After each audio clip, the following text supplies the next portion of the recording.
Hi friend, this is Vipin. Welcome to Guruji maker. दोस्तों, आपको पता होगी 28 को केबीएस ने सारे एग्ज़ाम करवा लिए हैं। तो अब अगर रजिस्ट्रेशन एग्ज़ाम क्लियर हो गया है तो हम आगे का स्टेप क्या होगा। अब हम इंटरव्यू में पहुंचेंगे, लेकिन इंटरव्यू में पहुंचने के लिए हमारे पास एक सेफ़ स्कोर होना चाहिए और वो कट ऑफ के बीच में रिलाय करना चाहिए। तो इस सेफ़ स्कोर और कट ऑफ के बारे में अगर हम डिस्कस करना चाहें तो इसमें कुछ फैक्टर्स हैं जो हमको अच्छे से समझना होगा। तो पहला फैक्टर है कि वैकेंसी कितनी है। अगर वैकेंसी की बात करें तो इस बार केबीएस पीआरटी में 6414 वैकेंसी है। और अगर वैकेंसी ज़्यादा है तो ऑब्वियसली कट ऑफ कम जाने वाली है। लेकिन ये तो पहला फैक्टर। अभी हम और कुछ चीज़ों पे डिस्कस कर लेते हैं, क्योंकि इतना जल्दी बोल देना कि हाँ पेपर वो कट ऑफ कम जाएगी, ये सही नहीं है। तो दूसरा फैक्टर एग्ज़ाम का लेवल। तो दोस्तों, आपने सुना होगा, आपका भी पेपर अच्छा गया होगा, दूसरे का, सभी का पेपर ऑलमोस्ट अच्छा गया है। लेकिन सच में क्या पेपर अच्छा था, तो इसके बारे में हम लोग थोड़ा सा जानेंगे।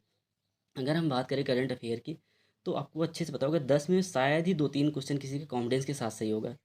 तो अगर 10 में 3 सही हो रहा है तो हम कैसे मान लें कि पेपर इजी है। अब दूसरे चीज़ की बात करें तो जैसे हिंदी हो गया।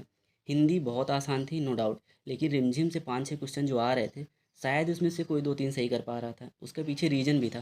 पहले उसने क्या किया, वो क्वेश्चन की सैमरी को पूछना शुरू किया, फिर क्वेश्चन के सैमरी से पूछना शुरू किया, फिर क्या किया, वो उससे उसके राइटर का नाम पूछना शुरू किया। मतलब धीरे धीरे शिफ्ट बाय शिफ्ट उस अपने पैटर्न को चेंज करता चला गया। तो यहाँ से हिंदी का जो फैक्टर था 5-6 नंबर, इसमें शायद ही सबका 2-3 सही हो रहा था। अगर उसके बाद ईवीएस की बात करें तो ईवीएस में 20 में 10 क्वेश्चन नो डाउट बहुत ईजी थे। लेकिन 10 क्वेश्चन इतने भी ईजी नहीं थे जितना लोग बता रहे हैं, क्योंकि हो सकता है कुछ शिफ्ट में बहुत ईजी रहा हो, लेकिन कुछ शिफ्ट में टफ थे। तो इस चीज़ को हमें समझना होगा कि अगर 10 क्वेश्चन ईजी आ गया तो जरूरी नहीं कि अगला 10 भी बहुत अच्छा था। उसमें बहुत लोग, और होता भी है, जो हम लोग को आता 10 क्वेश्चन अगर आ गए तो हम लोग को लगता नहीं पेपर बहुत ईजी था, लेकिन हम उस 10 के बारे में डिस्कस नहीं करते जिसमें हमने तुक्का मार के आया या ऐसे ही सोच के हाँ ये सही हो सकता है। फिर अगर हम बात करें सीडीपी का, तो सीडीपी में दो तरह के क्वेश्चन थे। कुछ कुछ क्वेश्चन ऐसे थे जिसको हम देखते ही ऐसे लगता है कि हाँ इसका आंसर ये सही था, और सच में सही था। लेकिन कुछ क्वेश्चन ऐसे थे जिसमें ऑप्शन बहुत आसपास दिए थे और हम बहुत कन्फ्यूजन था कि ये सही है कि ये। तो बहुत सारे स्टूडेंट इसमें गलती किए हैं। हमने इस चीज़ को खुद फेस किया है। और अगर हम बात करें तो ऑप्शन की, तो इस बार ऑप्शन में बहुत जो अल्टरनेटिव मेथड था कि पहले का चौथा दूसरा समथिंग करके आपने जो एग्ज़ाम दिया, तुमने इस चीज़ को देखा होगा, लोग वहाँ भी गलतियाँ की हैं। इन सारी चीज़ को देखते हुए कि हमें नहीं लगता है कि कट ऑफ बहुत ज़्यादा हाई जाने वाली है। रीज़न भी है ऐसा, हो सकता है कुछ बच्चों के ने अच्छा किया हो, लेकिन सब लोग ने ऐसा नहीं किया। कुछ ना कुछ कमी सब थोड़ी थोड़ी बहुत चीज़ें हर जगह सब कर दी हैं।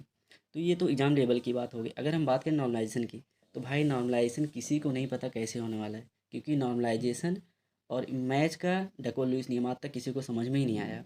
तो इस पे हम लोग ज़्यादा डिस्कस नहीं कर सकते, लेकिन हाँ ये कह सकते हैं नॉर्मलाइजेशन होगा, क्योंकि सीट बाई सीट पेपर का लेवल जो है अप डाउन हुआ है, तो नॉर्मलाइजेशन होना तय है। अब चौथा फैक्टर की अगर हम बात करें तो नंबर ऑफ़ स्टूडेंट कितने हैं जो हमको इंटरव्यू के लिए बुलाए जाएंगे। तो अभी तक जो प्रीवियस एग्जाम केवीएस पीआरटी है, जिन चीज़ों का होगा केवीएस ने करवाया है, तो उसमें इंटरव्यू के लिए ऑलमोस्ट लगभग 3 से 4 गुना लोग को बुलाया है। एग्जैक्ट 4 नहीं, लेकिन 3 गुना से अधिक, 4 गुना से कम। तो हम अप्रॉक्सीमेट मान लें तो लगभग, अगर 6,414 वैकेंसी, तो लगभग 20,000 स्टूडेंट को इंटरव्यू के लिए बुलाएगा।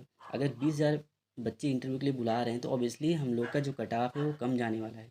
हाँ, वो अलग बात है, फाइनल कट ऑफ बहुत ज़्यादा जाने की जाएगी, लेकिन अभी कट ऑफ बहुत कम जाएगी। तो इस इन सब चीज़ों को देखते हुए हमने कुछ कट ऑफ डिस्कस किए हैं, आप उसको देख सकते हैं।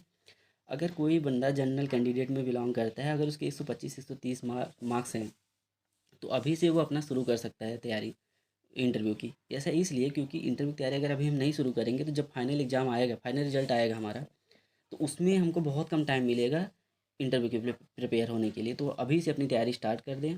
और यही चीज़ ओबीसी के लिए भी, अगर ओबीसी के 120 से 125 20 के मार्क्स आ रहे हैं तो अपनी तैयारी अभी से स्टार्ट कर दें। एसटी एससी की बात करें तो 118 से 120, और पीएस कैंडिडेट की बात करें तो अप्रॉक्सीमेट 120 मान के चले।